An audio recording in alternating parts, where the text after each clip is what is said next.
got my apron on, we're ready to make some art. So drawing can be a daunting task for kids as well as adults. We'll be looking at particular creatures and seeing them as a compilation of simple shapes. By breaking down the image into smaller pieces, kids will find it easier to create their animals.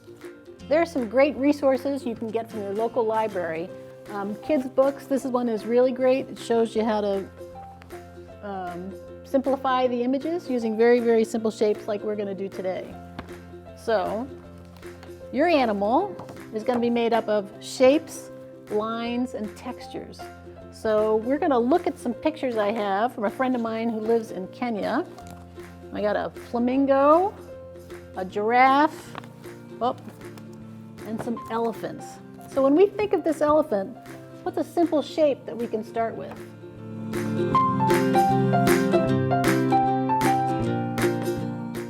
I'm going to start with the oval. So maybe make my elephant, his shape is mostly, I'm already seeing an elephant.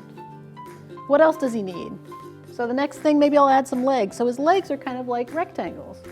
So I'm going to add some rectangles on the bottom here.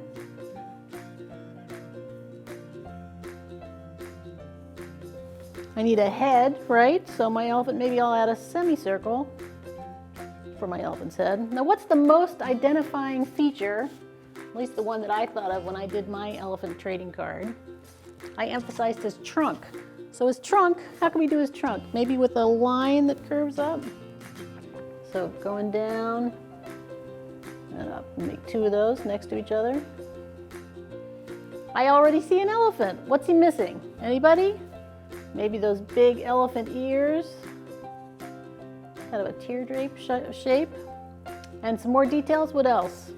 Maybe a tail so he can hold the trunk with his tail of the next guy. And you can give it more details. A little eye. They have those big toenails. You can put some little marks there for the toenails. So the lines that you don't need, like I don't think I need this line here.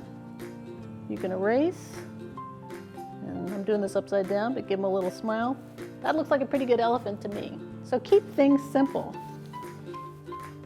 So you've made space in your classroom for a cozy, quiet corner filled with books about animals, drawing books, lots of different art materials, maybe an animal-themed pillow where kids can get comfortable. Here's where your young biologists can record their discoveries. We want them to be looking carefully at details and just making their own discoveries.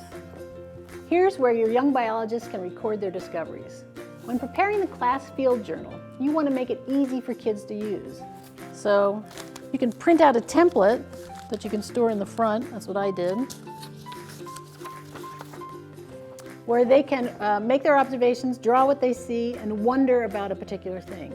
You can encourage kids to bring in things that they discover in their neighborhood. There are also so many opportunities for kids to get outside, to nature centers in town, to museums, even to the library. If you can't get out of the building, you can set up a similar research expedition in your classroom or the library using stuffed animals, natural objects, and books.